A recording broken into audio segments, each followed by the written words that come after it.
Hey everyone, it's Miss Elizabeth here again to keep reading for Bedtime Stories, this one being Neil Gaiman's Odd and the Frost Giants, illustrated by Brett Hellquist and published by HarperCollins Children's Books. So we are actually pretty close to being finished with this one. It's a pretty short read, and I have been reading 2 chapters, but today we are on chapter 6, which is actually the longest chapter, so I'm just going to do chapter 6 today, and then tomorrow we will finish out with 7 and 8. So here we go. Chapter 6 is called The Gates of Asgard. Where the forest ended, the bear stopped, and Odd climbed off. He put his crutch beneath his armpit, gripped it hard with his right hand. "Right," he said. "Wish me good luck. The blessing of the gods must count for something." "What if you don't come back?" said the fox. "Then you're no worse off now than you were before you met me," said Odd cheerfully. "Anyway, why shouldn't I come back?" "They could eat you," said the bear. Odd blinked. "Ah, do frost giants eat people?" There was a pause. The fox said, "Occasionally," at the same time as the bear said, "Almost never." The fox coughed. "I wouldn't worry," it said. "There's barely any meat on you. You'd scarcely be worth the trouble of eating." It grinned. This did nothing to make Odd feel any better. He hefted his crutch and began to walk slowly, laboriously, towards the huge stone wall that surrounded the city of the gods. The snow had blown clear of the path, and although the ground was slippery in places, he found the walk was not as hard as he had expected. Days were longer here in Asgard. The sun was a silver coin that hung in the white sky. Odd pushed himself to keep walking, one step at a time, remembering back when he had walked with ease and never thought twice about the miracle of putting one foot in front of the other and pushing the world towards you. At first, Odd thought that the wall of Asgard was as high as a tall man, and that there was a pale statue of a man sitting on a boulder beside it.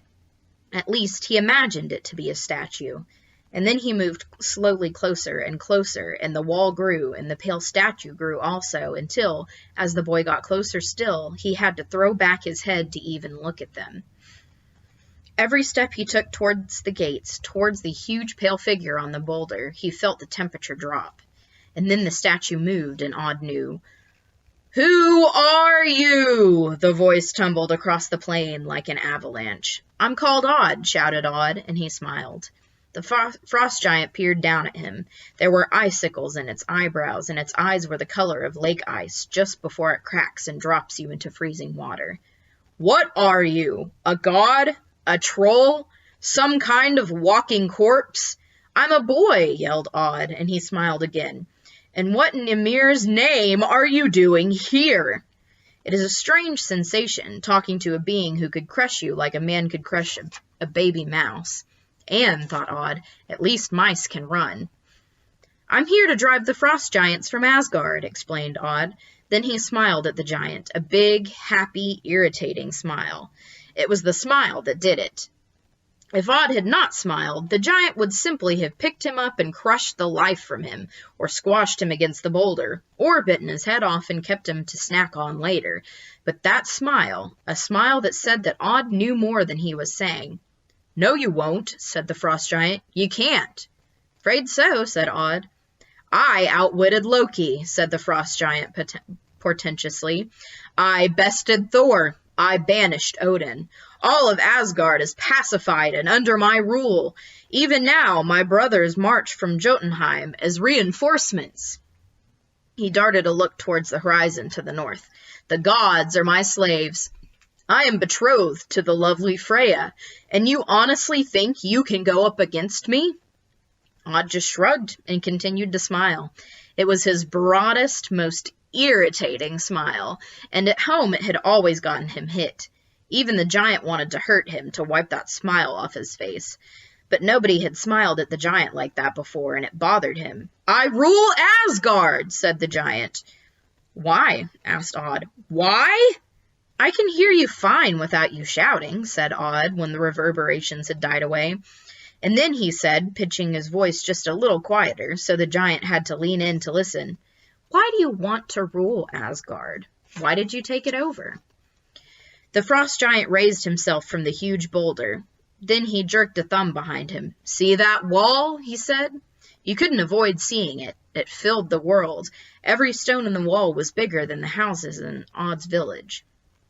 My brother built that wall. He made a deal with the gods to build them a wall inside 6 months, or he would take no payment. And on the last day, as he was just about to complete it, on the last hour of the last day, they cheated him. How? A mare, the most beautiful animal anyone had ever seen, ran across the plain and lured away the stallion who was hauling the stones for my brother. It used womanish wiles. The stallion broke its bonds, and the horses ran off into the woods together and were gone. And then, just when my poor brother had nerved himself up to complain about how he was being treated, Thor returned from his travels and killed him with his damnable hammer. That's how every tale of the gods and the frost giants ends, with Thor killing giants. Well, not this time. Obviously not, said Odd, who was beginning to have his suspicions about who the mayor had been. So, what did your brother want for payment? Nothing really, said the giant, shifting from foot to foot. Just stuff. He sat down again on the boulder. Where the air touched the frost giant, it seemed to steam. Odd had seen the water in the fjord steam in winter when the air was colder than the water. He wondered how cold the frost giant was. He wanted the sun, said the giant, the moon, and Freya, all things that I now control, for Asgard is mine. Yes, you said that. There was a pause. The frost giant looked tired, Odd thought. Then Odd said again, Why? Why did he want those things? The frost giant took a deep breath. How dare you question me? He roared, and Odd felt the earth shake beneath him. He leaned on his crutch to keep his balance as icy winds blew past him. Odd didn't say anything. He just smiled some more. The giant said, Would you mind if I picked you up? It would make it easier to talk if we were face to face. So long as you're careful, said Odd. The giant reached down and laid his hand flat on the ground, palm up, and Odd clambered awkwardly onto it. Then the giant cupped his hand and lifted Odd up so the boy was on a level with his mouth, and the giant whispered in a voice like the howl of a winter wind, Beauty. Beauty?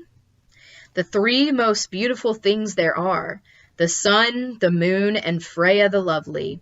It's not beautiful, really, in Jotunheim. There's just rocks and crags, and, well, they can be beautiful, too, if you take them the right way. And we can see the sun there and the moon. No Freya, nothing that beautiful. She's beautiful, but she does have a tongue on her. So you came here for beauty. Beauty and revenge for my brother. I told the other frost giants I'd do it, and they all laughed at me. But they aren't laughing now, are they? So here's a picture. It says, Then the giant cupped his hand and lifted Odd up, so the boy was on a level with his mouth. There we go. What about spring? Spring? Spring. In Midgard, where I come from, it isn't happening this year. And if the winter continues, then everyone will die. People, animals, plants. Frosty blue eyes bigger than windows stared at Odd. Why should I care about that? The frost giant put Odd down on top of the wall around Asgard, the wall his brother had built. It was windy up there, and Odd leaned into his crutch, scared that a gust of wind would blow him away and down to his death. He glanced behind him and was not surprised to see that the home of the gods looked almost exactly like the village on the fjord from which he had come. Bigger, of course, but of the same pattern, a feasting hall and smaller buildings all around it. Odd said, You should care because you care about beauty, and there won't be any. There will just be dead things. Dead things can be beautiful, said the frost giant. Anyway, I won. I won it. I beat them. I fooled them and I tricked them. I banished Thor and Odin and that miniature turncoat Loki. And then he sighed. Odd remembered what he had seen in the pool the previous night. He said, Do you really think your brothers are on the way? Ah, said the frost giant. They may be. I mean, they all said they would. If I did, it's just that I don't think any of them actually expected me to conquer this place. And they all have things to do, farms and houses and children and wives. I don't think that they really want to come down to the hot lands and play soldiers guarding a bunch of grumpy gods. And I suppose they can't all be betrothed to lovely Freya. Lucky them, said the frost giant darkly. She's beautiful. Oh yes, she's beautiful. I'll give you that. He shook his head. Icicles fell from his hair and crashed, tinkling on the rocks beneath. She's got a carriage pulled by cats, you know. I tried stroking them. He held up the index finger of his right hand. It was covered in scratches and cuts. She said it was my own fault, that I'd got them overexcited. She is beautiful, he said and sighed, but she only comes up to the top of my foot. She shouts louder than a giantess when she's angry, and she's always angry. But you can't go home when you've won, said Odd. Exactly. You wait here in this hot, horrible place for reinforcements who don't want to come while the locals hate you. So go home, said Odd. Tell them that I beat you. He wasn't smiling now. The frost giant looked at Odd, and Odd looked at the frost giant. The frost giant said, You're too small to fight. You would have to have outwitted me. Odd nodded. My mother used to tell me stories about boys who tricked giants. In one of them, they had a stone throwing contest, but the boy had a bird, not a stone, and it went up into the air and just kept going. I'd never fall for that one, said the giant. Anyway, birds, they just head for the nearest tree. I am trying, said Odd, to allow you to go home with your honor intact and a whole skin. You aren't making it any easier for me. The giant said, A whole skin? You banished Thor to Midgard, said Odd, yet he's back now. It's only a matter of time until he gets here. The giant blinked. But I have his hammer, he said. I turned it into this boulder I sit on. Go home. But if I take Freya back to Jotunheim, she'll just shout at me and make everything worse. And if I take Thor's hammer, he'll just come after it, and one day he'll get it, and then he'll kill me. Odd nodded in agreement. It was true. He knew it was. When in the years that followed the gods told this tale, late at night in the great hall, they always hesitated at this point, because in a moment Odd will reach into his jerkin and pull out something carved of wood, and none of them, try how they might, was certain what it was. Some of the gods claimed that it was a wooden key, and some said it was a heart. There was a school of thought that maintained that what Odd had presented the giant with was a realistic carving of Thor's hammer, and that the giant had been unable to tell the real from the false and had fled in terror. It was none of these things. Before he took it out, Odd said, My father met my mother when our village was raiding somewhere in Scotland. That's far to the south of us. He discovered her trying to hide her father's sheep in a cave, and she was the most beautiful thing he had ever seen. So he brought her and the sheep home. He would not even touch her until he had taught her enough of the way we speak to be able to tell her he wanted her for his wife. But he said that on the voyage home she was so beautiful she lit up the world. And she did. She lit up his world like the summer sun. This was before you were born, said the frost giant. True, said Odd, but I saw it. How? Odd knew, without being told, that it would be very, very wrong to mention the pool in the forest to the frost giant, let alone the shapes that he had seen moving in the pool the night before. He lied, but it was the truth also. He said, I saw it in my father's eyes. He loved her, and a few years ago he started to make something for her, but he left it unfinished, and then he didn't come back to finish it. So last night I finished it for him. At first I didn't know how it was meant to look. And then I saw her. I mean, it's as I imagine her, my mother, when they had just met. Stolen from her people and her land, but brave and determined, and not ever going to give in to fear or grief or loneliness. The giant said nothing. Odd said, You came here for beauty, didn't you? And you can't go back empty-handed. He reached into his jerkin, and he took out the thing that he had carved. His father's carving, which he had finished. It was his mother, as she had looked before he was born. It was the finest thing that Odd had ever made, and it was beautiful. The frost giant squinted at it, and then, just for a moment, he smiled. He put the carved head into his pouch, and he said, It is remarkable and lovely. Yes, I will take it back with me to Jotunheim, and it will brighten my hall. The frost giant hesitated. Then he said, a little wistfully, "Do you think I should say goodbye to Lady Freya?" Odd said, "If you do, she'll probably shout at you some more." "Or beg me to take her with me," said the frost giant. Odd could have sworn that the frost giant shivered at that. The frost giant took a step away from Odd, and as he moved away, he grew. He went from being the size of a high hill to being the size of a mountain. Then he reached an arm up into the gray of the winter sky. His hand vanished in the cloud.